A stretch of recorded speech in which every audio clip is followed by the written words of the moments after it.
Hello everyone, this is Module 6 in IS735 on Temporal Dynamics in Social Media. Before we get into the material, as usual, some announcements. First, the intermediate report for Project 3. So those were due last Friday. Now everybody should have received a message on Canvas with a zip file containing a rubric and 2 reports to review. So these reviews are due on Monday, November 9th. So originally they were due this Friday. I moved them to a week from today to give people more time considering the current state of the world. Now, what you should have, or what you should see in the material that you've been emailed, or that you've got in your message on Canvas, is this rubric. You will receive one rubric, but you need to make 2 of these. And then you will receive also a folder with your name that has 2 PDFs in it. Each PDF has a 4-digit number. These numbers refer to the group ID. They're randomly assigned, but you want to take these group IDs and mark them in the reviewed group ID for your report grading rubric. So at the end of this, you should have 2 rubrics filled out with each of these 6 items noted, and then you should have your group ID in each one. Feel free to mark on these in text or write them up in Word documents or whatever you want, as long as it's clear to me your answers to these 6 items and the reviewed group ID for each one of these documents. Okay, also assignment 3, all your grades should be available for that now, as well as the rubric with notes on it. All this is in Canvas. If you have any questions, let me know. There were a few of you I gave the opportunity to redo assignment 3 and address some of the issues that I identified. Just send me a note with that information as soon as possible if you intend on doing that. And finally, assignment 4. So assignment 4 was originally due today, and I've moved that to 2 weeks from today. So as you see, this overlaps with assignment 5. So because of the way the course schedule is working out, rather than making assignment 4 and 5 due on the same day, I'm giving you the option to do either one of these assignments, and then whatever grade you get will count for both. So pick either assignment 4 or assignment 5. Make sure it's clear, or upload your assignment to the appropriate assignment in Canvas. Again, if you have any questions, by all means, reach out. But you do not have to do both assignments 4 and 5. Just pick one, and then assignment 6 will be the last assignment in the semester at the end of this month. And then we have 2 ethics presentations today from Megan and Sahaj. So as we move into the next module, let's take a step back and look at where we are. So the class itself is composed of 8 different modules. Module 1 is really an introduction to the field of social media analysis or social media mining. And we talked a lot there about why we should care and what kind of questions get asked. In modules 2, 3, 4, and 5, this is a really fast survey of a bunch of tools and techniques for doing analytics in social media. So how do you collect data from social media platforms? How do you build graphs from this data? And how do you mine the graphs and the content posted in these spaces to learn something about the spaces? So I understand we did not go into a lot of detail about how many of these methods work, and certainly we didn't go into detail about the state of the art or cutting edge methods for doing graph mining or node embeddings or word embeddings from the content that we're pulling out of these platforms. But the idea here is for basically any kind of question that doesn't have to do with temporal dynamics about social media, you should at least have some idea of where to start. If somebody were to ask you, how do you analyze communities, or how do you characterize communities, or how do you find influential people using centrality metrics? How do you characterize the kinds of content or discussions that are going on online, or the kind of images that people are sharing? All of these kinds of questions, you should at least have some idea of how to answer now based on the things that we've covered. So in Module 6, we'll finish up with this idea of tooling and move more towards the sort of theory of social media. And instead of talking about specific tools, we'll talk more about how these kinds of networks in social media platforms evolve. How can we look at them and understand them? And how do we answer questions about how things spread? So we're going to really integrate the time component into our analysis here. because modules 2 through 5, except for the one brief aside on time series, modules 2 through 5 sort of assume a static network. In module 6, we'll talk about how these networks evolve, how we can take time slices of these networks as well. And then module 7 and 8 will close out the semester looking more at sort of qualitative aspects and what incentivizes behavior in social media platforms. So the kind of questions we want to ask when we talk about integrating temporal aspects, the dynamics of social media networks, we have three of these questions here. So how can we detect events using social media?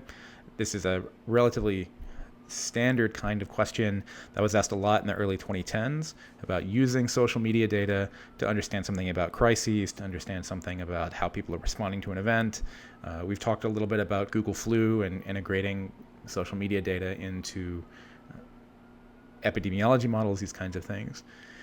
The next question is about how social networks evolve over time. So we want to understand, when a new person joins a social network, who is that person likely to connect with?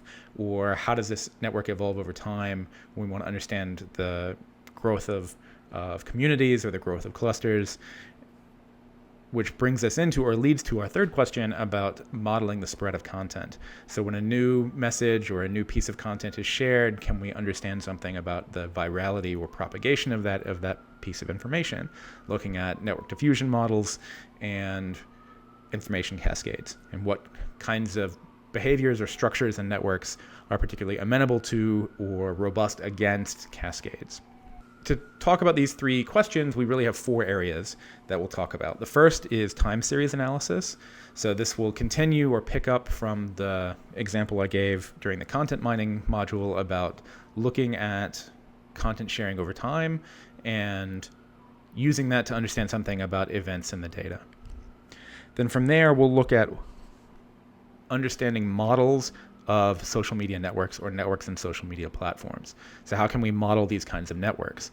From random graphs that generally are pretty poor models of social networks to more sophisticated graphs like the Watt-Strogatz model or the Barabasi-Albert model that generally provide us better sort of models or better sort of ways to simulate network data.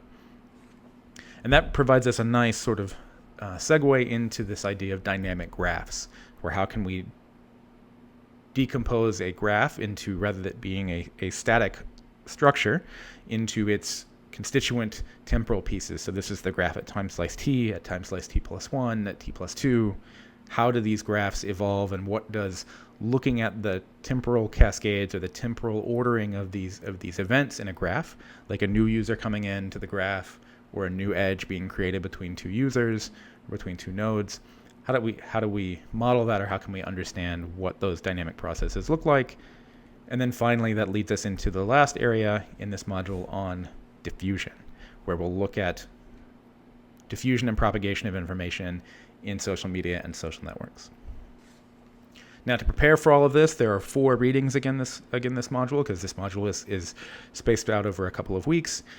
These 4 readings are broken into 2, so there's 2 papers about sort of the theory of graphs and diffusion, and then we have 2 application papers. So the first paper is actually an excerpt from a network science textbook from Barabasi, where he talks about the Barabasi-Albert model. This is a really great introduction to modeling social networks or more complex networks.